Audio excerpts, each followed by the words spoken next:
I am Kambab Suryaram, Assistant Professor of Economics, Kakatiya Government Degree College, Hanumkonda, Warangal Urban. ఈరోజు భారత reserve bank అనే lesson గురించి తెలుసుకుందాం. భారత రిజర్వ్ బ్యాంక్ విధుల గురించి తెలుసుకుందాం. భారత రిజర్వ్ బ్యాంకు భారతదేశపు కేంద్ర bank. 1931 central banking enquiry committee లేదా హిల్టన్ యంగ్మ్యాన్ కమిషన్ సిఫార్సుల మేరకు భారత రిజర్వ్ బ్యాంక్ ఆఫ్ ఇండియా చట్టం 1934 ప్రకారం 1935 ఏప్రిల్ 1న 5 కోట్ల మూలధనంతో భారత రిజర్వ్ బ్యాంక్ ఏర్పడింది.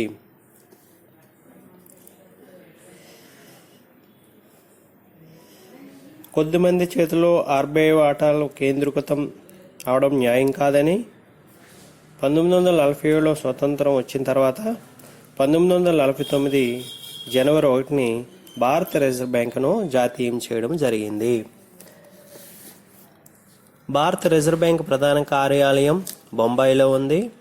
బొంబాయి, చెన్నై, కలకత్తా, న్యూఢిల్లీ, హైదరాబాద్లో ప్రాంతీయ కార్యాలయాలు ఉన్నాయి. ఆర్బీఐ కార్యకలాపాలు నిర్వహించడానికి ఒక గవర్నర్, 4 డిప్యూటీ గవర్నర్లతో కూడిన 20 మంది డైరెక్టర్ బోర్డులతో నిర్వహిస్తుంది. ఆర్బీఐ మొదటి గవర్నర్ సర్ ఓస్బర్న్ ఆర్కల్ స్మిత్. కేంద్ర బ్యాంకులలో అతి పురాతనమైనది, తొలితిగా స్థాపించబడింది స్వీడన్లోని రిక్స్ బ్యాంక్. దీనిని 1656లో స్థాపించారు. ఆ తర్వాత 1694లో ఇంగ్లాండ్లో ది బ్యాంక్ ఆఫ్ ఇండియా అనే పేరుతో కేంద్ర బ్యాంక్ను స్థాపించారు. ఆ తర్వాత ప్రపంచంలోని వివిధ దేశాలు క్రమంగా కేంద్ర బ్యాంకులను స్థాపించడం కొనసాగించారు.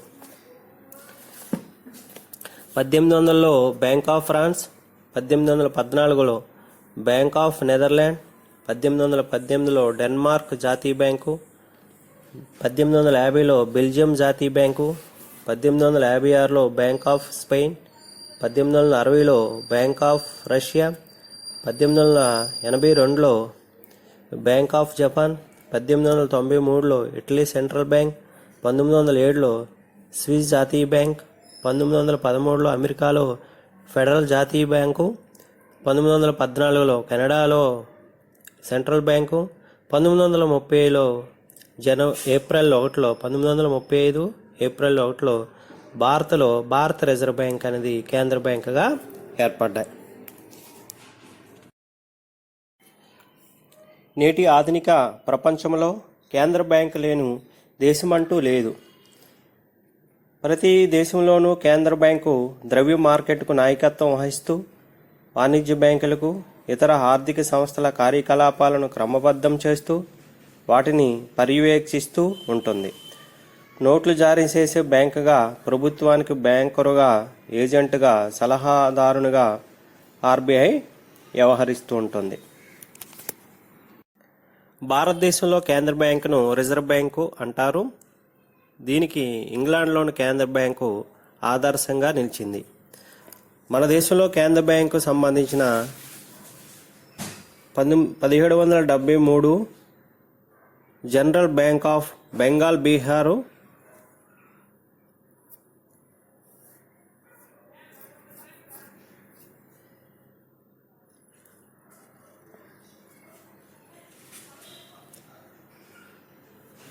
కొన్ని కేంద్ర బ్యాంకు విధులు నిర్వహిస్తున్నట్లు తెలుస్తోంది. ఇది స్వల్పకాలానికి మాత్రమే పనిచేసింది. 1921 3 ప్రెసిడెన్షియల్ బ్యాంకు కలిపేసి ఇంపీరియల్ బ్యాంక్ ఆఫ్ ఇండియాగా ఏర్పాటు చేసి కేంద్ర బ్యాంక్ విధుల్లో కొన్నింటిని ఇది నిర్వహించేది. ప్రభుత్వానికి బ్యాంకర్గా ఇది పనిచేసేది. 1926లో కరెన్సీ మరియు ఫైనాన్స్ పై నియమించబడిన రాయల్ కమిషన్, దీన్ని హిల్టన్ యంగ్మ్యాన్ కమిషన్, మన దేశంలో కేంద్ర బ్యాంకు స్థాపించాలని సలహా ఇచ్చింది. రిజర్వ్ బ్యాంక్ స్థాపనకు లెజిస్లేటివ్ అసెంబ్లీ బిల్లు ప్రవేశపెట్టినప్పటికీ ఇదొక చట్టంగా రూపొందించలేదు. 1931 ప్రభుత్వం ఏర్పాటు చేసిన సెంట్రల్ బ్యాంకింగ్ ఎంక్వైరీ కమిటీ ఆర్బీఐని స్థాపించాలని సూచించింది. ఈ సూచన ఫలితంగా భారత పార్లమెంట్లో ప్రవేశపెట్టిన బిల్లు 1933 సెప్టెంబర్ 8వ తేదీన ఒక కొత్త బిల్లును ప్రవేశపెట్టి భారత రిజర్వ్ బ్యాంక్ చట్టం 1934 రూపొందించారు. దీని ప్రకారంగా 1935 ఏప్రిల్ 1వ తేదీన మన దేశంలో కేంద్ర బ్యాంక్ అయిన భారత రిజర్వ్ బ్యాంక్ అవతరించింది. మొట్టమొదటి రిజర్వ్ బ్యాంకు వాటాదారుల బ్యాంకుగా 5 కోట్ల రూపాయల మూలధనంతో స్థాపించడం జరిగింది. వాటాదారుల బ్యాంకు ఏర్పడినప్పటికీ భారతదేశంలో ఇది శ్రేయస్కరం కాదు కాబట్టి ఇంత అత్యున్నతమైన బ్యాంకు ప్రైవేట్ చేతిలో ఉండడం మంచిది కాదు కాబట్టి 1947 స్వతంత్రం వచ్చిన తర్వాత 1949 జనవరి 1వ తేదీన రిజర్వ్ బ్యాంకును జాతీయం చేయడం జరిగింది. మొత్తం ద్రవ్య మార్కెట్లో ఆర్బీఐ అనేది భారత రిజర్వ్ బ్యాంక్ అనేది శిఖరాగ్ర సంస్థ. Apex bank. ఆర్బీఐ కేంద్ర కార్యాలయము బొంబాయిలో ఉంది. భారత రిజర్వ్ బ్యాంక్ విధులు. కేంద్ర బ్యాంక్ అయిన భారత రిజర్వ్ బ్యాంకు 2 విధులు నిర్వహిస్తుంది. 1 సాంప్రదాయిక విధులు, 2 అభివృద్ధిపరమైన విధులు. సాంప్రదాయ విధులు. 1 కరెన్సీ నోట్లు జారీ చేయడం, 2 ప్రభుత్వ బ్యాంకు, 3 బ్యాంకులకు బ్యాంకు అంతిమ రుణదాత, 4 క్లియరింగ్ హౌస్లను నిర్వహించడం, 5 అంతర్జాతీయ ద్రవ్య నిల్వల లేదా నిధులను పరిరక్షించడం, 6 మారకపు రేటులో స్థిరత్వాన్ని సాధించడం, 7 పరపతి నియంత్రణ. ఈ 7 విధులు సాంప్రదాయిక విధులుగా చెప్పవచ్చు. రిజర్వ్ బ్యాంక్ మొదటి విధి కరెన్సీ నోట్లను జారీ చేయడం. 1934 భారత రిజర్వ్ బ్యాంక్ చట్టం ప్రకారం కరెన్సీ నోట్లను ముద్రించి గుత్తాధిపత్య అధికారం భారత రిజర్వ్ బ్యాంక్ కలిగి ఉంది. 2 రూపాయల కరెన్సీ నుంచి 2000 రూపాయల కరెన్సీ నోట్ల వరకు భారత రిజర్వ్ బ్యాంక్ ముద్రించి పంపిణీ చేస్తుంది.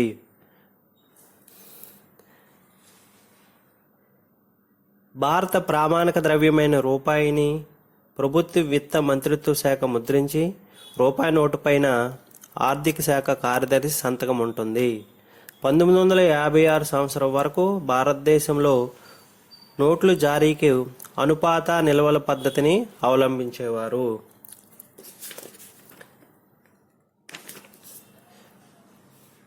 1950 అనుపాత నిల్వల పద్ధతిని రద్దు చేసి కనిష్ట నిల్వల పద్ధతిని ప్రవేశపెట్టారు. ఈ 1956 ఆర్బీఐ సవరించిన చట్టం ప్రకారంగా 515 కోట్ల విలువ గల రిజర్వులు ఉండాలి. కానీ 1957లో దీన్ని సవరించి 200 కోట్లు తగ్గించారు. దీనిలో కనిష్ట నిల్వల ప్రకారంగా 115 కోట్లు బంగారు నిల్వలు, 85 కోట్లు విదేశీ సెక్యూరిటీ రూపంలోని నిల్వ ఉంచుకొని భారత రిజర్వ్ బ్యాంకు కరెన్సీ నోట్లను జారీ చేస్తుంది. కరెన్సీ నోట్లు జారీ చేయడానికి కేంద్ర బ్యాంకు బంగారము, విదేశీ మార్గద్రవ్యము, విదేశీ సెక్యూరిటీలు, స్వదేశీ సెక్యూరిటీలను రిజర్వ్గా ఉంచుకొని వాటి ఆధారంగా ప్రభుత్వానికి ఇతర సంస్థలకు ప్రత్యక్షంగా ద్రవ్య మార్కెట్కు అవసరమైన కరెన్సీ సప్లై చేస్తుంది. భారతదేశంలోని 1956కు పూర్వం అనుపాత రిజర్వ్ పద్ధతి ప్రకారంగా కరెన్సీ నోట్లు జారీ చేసేది. 1956 తర్వాత కనిష్ట రిజర్వ్ పద్ధతి ఆధారంగాను కరెన్సీ నోట్లను జారీ చేస్తుంది. ఈ 1950 సంవత్సరం నుంచి 200 కోట్ల మేరకు బంగారము, విదేశీ మారక ద్రవ్య నిల్వలను ఆస్తులుగా ఉంచడం జరుగుతుంది. ఇందులో 115 కోట్ల మేరకు బంగారు నిల్వలు ఉండాలి. మిగతా 85 కోట్లు విదేశీ మార్క ద్రవ్యం ఉండాలి. ఈ పద్ధతినే కనిష్ట నిల్వల పద్ధతి అంటారు. ఈ కనిష్ట నిల్వల ప్రకారంగా ఈ కనిష్ట నిల్వలు 115 కోట్లు బంగారము, 85 కోట్లు విదేశీ మార్క ద్రవ్యం, అంటే 200 కోట్లు బంగారము విదేశీ మార్క ద్రవ్యాన్ని ఉంచుకొని భారత రిజర్వ్ బ్యాంకు ఎంతైనా కరెన్సీ జారీ చేసే అధికారము కలిగి ఉంది. భారత రిజర్వ్ బ్యాంక్ రెండవది ప్రభుత్వ బ్యాంకు. భారత రిజర్వ్ బ్యాంకుకు నిర్వహించే రెండవ ముఖ్య విధి ప్రభుత్వ బ్యాంకుగా వ్యవహరిస్తుంది. కేంద్ర ప్రభుత్వానికి,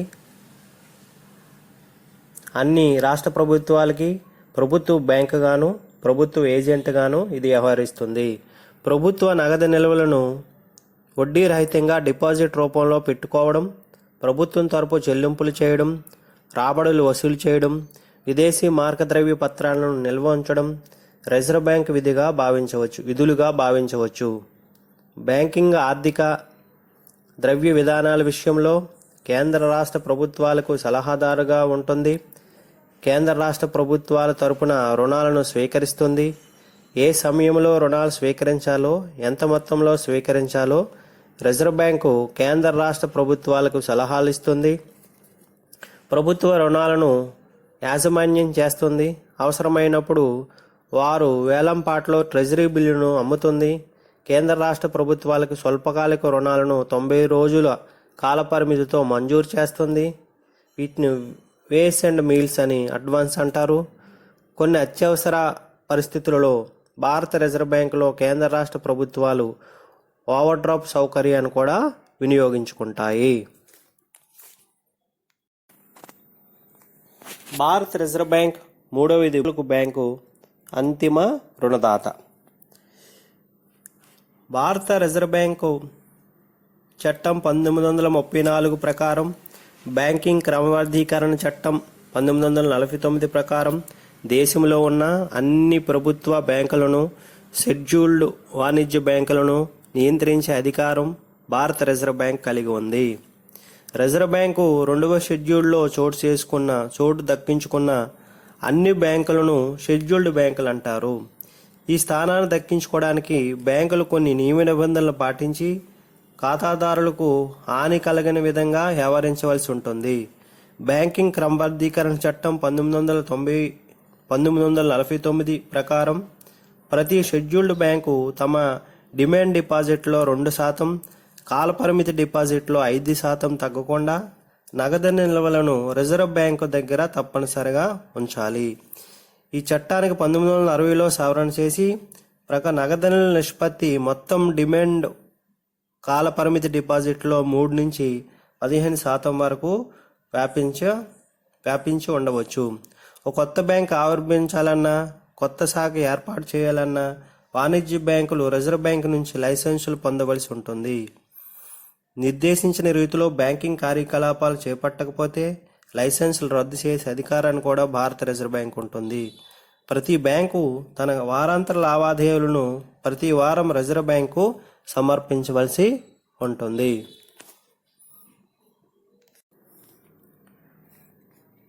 మూడవది బ్యాంకు అంతిమ రుణదాతలో రిజర్వ్ బ్యాంకు వాణిజ్య బ్యాంకులు నాయకత్వం వహించి వాటి కార్యకలాపాలను తీర్చిదిద్దుతుంది. వాణిజ్య బ్యాంకులు తమ డిపాజిట్లో కొంత శాతాన్ని రిజర్వ్ బ్యాంకు వద్ద నగదు నిల్వలుగా ఉంచాలి. దీనినే నగదు నిల్వల నిష్పత్తి అంటారు. అత్యవసరమైన పరిస్థితుల్లో వాణిజ్య బ్యాంకులకు రుణ సౌకర్యం కల్పించి రిజర్వ్ బ్యాంక్ అంతిమ రుణదాతగా వ్యవహరిస్తుంది. వాణిజ్య బ్యాంకులు సొమ్ము అవసరమైనప్పుడు, ఆ ద్రవ్యాన్ని తమ ఆస్తుల వల్ల సమకూర్చుకోలేకపోయినప్పుడు చివరి సాధనంగా రిజర్వ్ బ్యాంకును ఆశ్రయిస్తాయి. తమ వద్దున్న ప్రభుత్వ బాండ్లను, సెక్యూరిటీలను, ట్రెజరీ బిల్లులను రిజర్వ్ బ్యాంకు వద్ద హామీగా ఉంచి రుణ సౌకర్యాన్ని పొందుతాయి. అవసరమైనప్పుడు తమ వద్దున్న వ్యాపార హుండీలు రిజర్వ్ బ్యాంకు వద్ద డిస్కౌంట్ చేసుకుంటాయి. కేంద్ర బ్యాంకున్న ఈ రీడిస్కౌంట్ లక్షణం దానిని అంతిమ రుణదాతగా చేస్తుంది. వాణిజ్య బ్యాంకులకు, డిస్కౌంట్ సంస్థలకు, ఇతర పరపతి సంస్థలకు ప్రత్యక్షంగాను పరోక్షంగాను రుణ సౌకర్యాలు కల్పించే బాధ్యతను కేంద్ర బ్యాంకు స్వీకరిస్తుంది.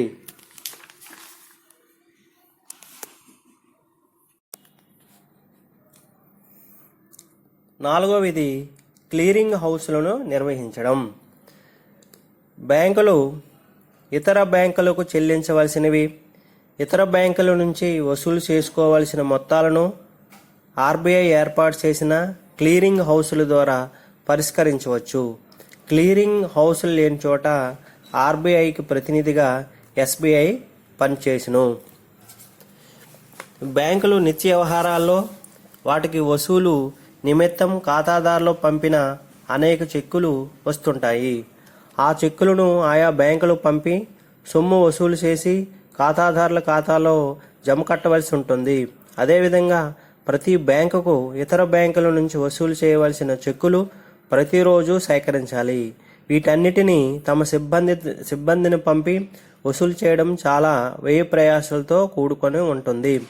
ఈ పనిని సులభం చేసే నిమిత్తం కొన్ని ముఖ్యమైన కేంద్రాల్లో రిజర్వ్ బ్యాంకు క్లియరింగ్ హౌసులు నిర్వహిస్తుంది. ప్రస్తుతం ముంబై, బెంగళూరు, కలకత్తా, హైదరాబాద్, చెన్నై, కాన్పూర్, నాగపూర్, న్యూఢిల్లీ, పాట్నా మొదలైన ముఖ్య కేంద్రాల్లో క్లియరింగ్ హౌసులు నెలకొల్పింది.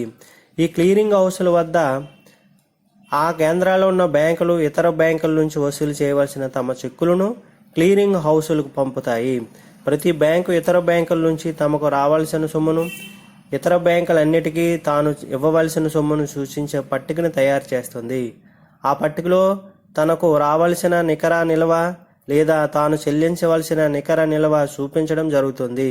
ఈ పట్టికలో చూపించిన విధంగా నికర నిల్వల పరిష్కారం జరిగితే క్లియరింగ్ హౌస్లో దాఖలైన అన్ని చెక్కులు వసూళ్లు చెల్లింపులు జరిగినట్లు అవుతుంది. ఈ క్లియరింగ్ హౌస్లో సభ్యులైన బ్యాంకులన్నీ రిజర్వ్ బ్యాంకులో ఖాతాలు ఏర్పాటు చేసుకుంటాయి.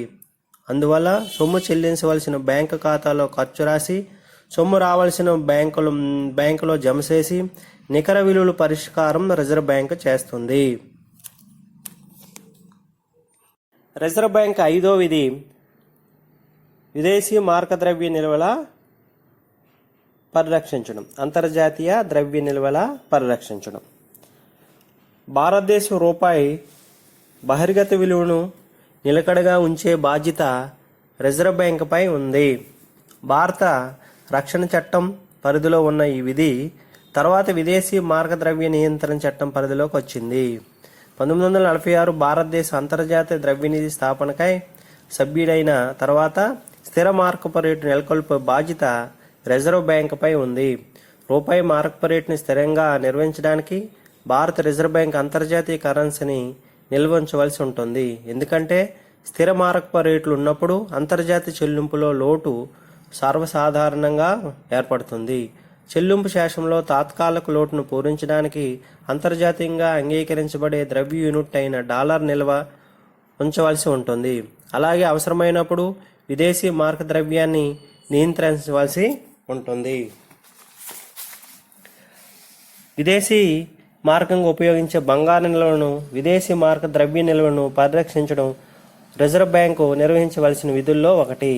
విదేశీ మార్క నియంత్రణ చట్టం ప్రవేశపెట్టిన తర్వాత విదేశీ మార్క నిల్వలన్నీ రిజర్వ్ బ్యాంక్ ఆధీనంలో ఉంచవలసి ఉంటుంది. ఈ చట్టం ప్రకారం అనుమతించబడిన వ్యక్తులు ఎవరైనా విదేశీ మార్కాన్ని అమ్మడానికి కానీ కొనడానికి కానీ వీలు లేదు. విదేశీ ద్రవ్య వ్యవహారాలన్నీ రిజర్వ్ బ్యాంక్ ద్వారా నడుస్తాయి. భారత రిజర్వ్ బ్యాంక్ 6వ విధి మార్కపు రేటులో స్థిరత్వాన్ని సాధించడం. విదేశీ మార్క ద్రవ్యాన్ని కొనడం, అమ్మడం చేయడం ద్వారా కరెన్సీ మార్కపు రేటును స్థిరీకరించడం ఆర్బీఐ చేస్తుంది. దేశీ మార్క నిల్వను కూడా సంరక్షిస్తుంది. రిజర్వ్ బ్యాంక్ నిర్వహించవలసిన విధుల్లో మరొకటి ముఖ్యమైనది మార్కపు రేటులో స్థిరత్వాన్ని సాధించడం. స్వర్ణ ప్రమాణం అమల్లో ఉన్నంతకాలం మార్కపు రేటులో స్థిరత్వాన్ని సాధించడమే ద్రవ్య విధానం యొక్క ప్రధాన లక్ష్యంగా ఉండేది. అంటే మార్కపు రేటులో స్థిరత్వం సాధించే సాధనంగా ఆ కాలంలో స్వర్ణ ప్రమాణాన్ని అంగీకరించడం జరిగింది. స్వర్ణ ప్రమాణం అంటే ద్రవ్య యూనిట్ విలువను బంగారంలో చెప్పడం.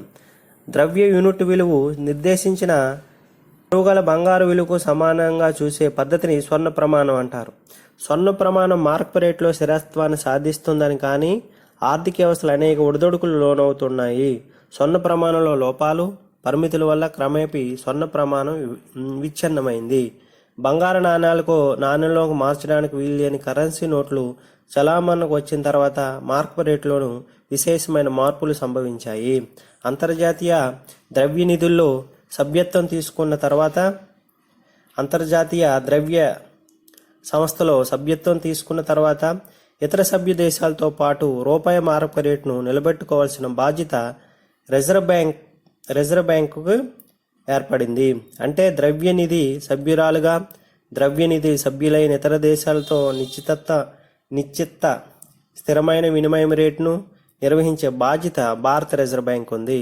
అంతర్జాతీయ కరెన్సీలో భారత రిజర్వులకు రక్షకుడుగా వ్యవహరించవలసి ఉంటుంది. రిజర్వ్ బ్యాంక్ 7వ విధి పరపతి నియంత్రణ. భారతదేశంలో పరపతి నియంత్రణ పరిమాణాత్మక చర్యల ద్వారా, గుణాత్మక చర్యల ద్వారా వాణిజ్య బ్యాంకులు ఇచ్చే రుణ పరిమాణాన్ని అవసరాల అనుగుణంగా తగ్గించడం, పెంచడం ద్వారా దేశంలోని పరపతి నియంత్రణ ఆర్బీఐ చేస్తుంది. వాణిజ్య బ్యాంకుల పరపతి కార్యకలాపాలను నియంత్రించడం రిజర్వ్ బ్యాంక్ నిర్వహించిన విధులన్నిటిలోనూ చాలా ముఖ్యమైంది. ప్రస్తుత కాలంలో కరెన్సీ నోట్ల కంటే బ్యాంకు పరపతికి ఎక్కువ ప్రాముఖ్యత ఉంది. వాణిజ్య బ్యాంకుల పరపతిని ఎక్కువగా విస్తరింపజేసే అవకాశం ఉంది. పరపతిని విస్తరింపజేసి ద్రవ్యోల్బణ ఒత్తిడిని కల్పించడానికి పరపతు సంకోచింపజేసి ప్రతి ద్రవ్యోల్బణ పరిస్థితులు సృష్టించడానికి వాణిజ్య బ్యాంకులు అసాధ్యం కాదు. అప్పుడు వాణిజ్య బ్యాంకులు అవాంఛనీయమైన పరపతి విస్తరణ, పరపతి సంకోచితత్వాన్ని అరికట్టి దేశంలో వ్యాపార స్థితిగతులు సుస్థిరం చేసి బాధ్యతను భారత రిజర్వ్ బ్యాంక్ చేపట్టింది. ఇందుకు అనుగుణంగా పరిమాణాత్మక పరపతి నియంత్రణ, గుణాత్మక పరపతి నియంత్రణ అనే 2 విధానమైన సాధనాల ద్వారా భారత రిజర్వ్ బ్యాంకు పరపతిని నియంత్రిస్తుంది. రిజర్వ్ బ్యాంకు పరపతి నియంత్రణ పద్ధతుల ద్వారా దేశంలోని ద్రవ్యోల్బణ నివారించి పరపతి నియంత్రణ చేస్తుంది.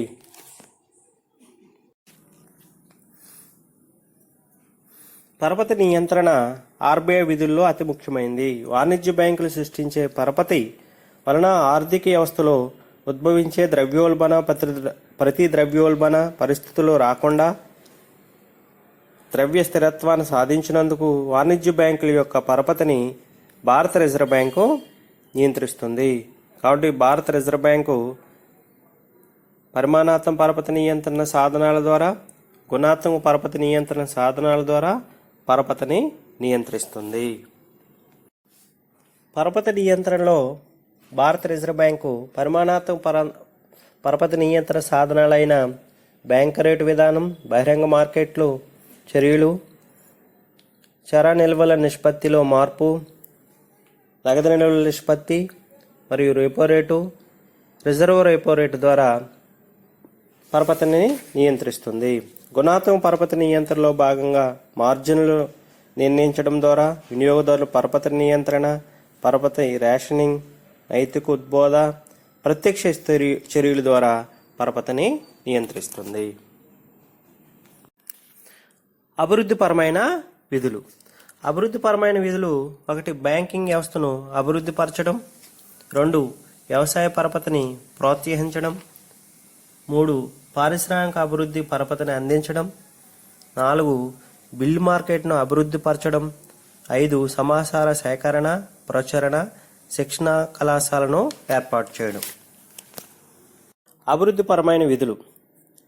నేడు భారత రిజర్వ్ బ్యాంకు అభివృద్ధి చెందుతున్న మన దేశంలో ఆర్థికాభివృద్ధిని సాధించడంలో విశిష్టమైన పాత్ర నిర్వహిస్తున్నది. ఇందుకు అనుగుణంగా భారత రిజర్వ్ బ్యాంకు సాంప్రదాయిక విధులతో పాటు అనేక అభివృద్ధిపరమైన విధులను కూడా నిర్వహిస్తుంది. ఈ విధులను 5 రకాలైన విధులను భారత రిజర్వ్ బ్యాంకు అభివృద్ధిపరమైన విధులు నిర్వహిస్తున్నది. అభివృద్ధిపరమైన విధుల్లో మొదటిది బ్యాంకింగ్ వ్యవస్థను అభివృద్ధి పరచడం. రిజర్వ్ బ్యాంకు బ్యాంకింగ్ వ్యవస్థను ఎంతగానో అభివృద్ధిపరిచి ప్రజలకు ఈ వ్యవస్థ పైన ఉండే నమ్మకాన్ని ఎన్నో రెట్లు పెంచింది. బ్యాంకింగ్ కార్యకలాపాలను ఎప్పటికప్పుడు పర్యవేక్షిస్తూ, నియంత్రిస్తూ ద్రవ్య మార్కెట్లో బ్యాంకుకు విశిష్టమైన స్థానాన్ని కల్పించి బ్యాంకింగ్ వ్యవస్థలో ఎన్నో విప్లవాత్మకమైన మార్పులు ప్రవేశపెట్టింది. బ్యాంకుల కార్యకలాపాలకు, బ్యాంకుల అభివృద్ధికి సంబంధించిన ప్రత్యేకంగా బ్యాంకింగ్ కార్యకలాపాల శాఖ ఏర్పాటు చేసింది. బ్యాంకు వసతులు లేని పల్లెల ప్రాంతాలలో వాణిజ్య బ్యాంకులు తమ శాఖలను తెరవడానికి ప్రోత్సహించి ప్రజల్లోనూ బ్యాంకింగ్ అలవాట్లను పెంపొందించడం, వారు పొదుపును సమీకరించడం, వడ్డీ వ్యాపారులపై గ్రామీణ ప్రజలు ఆధారపడకుండా చూడడం మొదలగు అనేక అభివృద్ధి కార్యకలాపాలు చేపట్టింది. ఈ విధంగా మన దేశంలో రిజర్వ్ బ్యాంకు బ్యాంకింగ్ వ్యవస్థను అభివృద్ధి పరచడానికి ఎంతగానో కృషి చేస్తున్నది. భారత రిజర్వ్ బ్యాంకు అభివృద్ధిపరమైన విధుల్లో రెండవది వ్యవసాయ పరపతిని ప్రోత్సహించడం. రిజర్వ్ బ్యాంకు గ్రామీణ పరపతిని అందించడంలో విశేషంగా కృషి చేస్తుంది. రిజర్వ్ బ్యాంకు రాష్ట్ర సహకార బ్యాంకులకు వ్యవసాయ పరపతిని అందించే ఇతర విత్త సంస్థలకు విత్త సహాయం చేయడం ద్వారా పరోక్షంగా వ్యవసాయదారులకు అవసరమైన స్వల్పకాలిక, దీర్ఘకాలిక, మధ్యకాలిక అవసరాలను తీరుస్తుంది. రిజర్వ్ బ్యాంకు ప్రత్యేక వ్యవసాయ పరపతి శాఖ పరపతికి సంబంధించిన విషయాలను చూస్తుంది. అయితే 1982లో రిజర్వ్ బ్యాంకు స్థాపించిన జాతీయ వ్యవసాయ గ్రామీణాభివృద్ధి bank NABARD, national bank for agriculture and rural development నబార్డ్ను వ్యవసాయ పరపతి బాధ్యతను స్వీకరించింది. గ్రామీణ పరపతిలో అత్యున్నత బ్యాంకుగా వ్యవహరించబడి నబార్డు యొక్క వాటా మూలధనంలో 50% మూలధనాన్ని రిజర్వ్ బ్యాంకు సమకూర్చింది. గ్రామీణ పరపతి విషయంలో రిజర్వ్ బ్యాంకు విధులు వికేంద్రీకరణ చేయడానికి నాబార్డు స్థాపించింది. వ్యవసాయ పరపతిని అందించే సంస్థలన్నిటికీ రిజర్వ్ బ్యాంకు రుణాలు ఇస్తుంది. కేంద్ర రాష్ట్ర ప్రభుత్వాలకు గ్రామీణ పరపతి సంబంధించిన విషయాలపైన సలహాలు ఇస్తుంది. ఇటీవల రిజర్వ్ బ్యాంకు షెడ్యూల్ బ్యాంకులు, ప్రాంతీయ గ్రామీణ బ్యాంకులకు ప్రాంతీయ సేవా దృక్పథం అవలంబించమని సలహా ఇచ్చింది.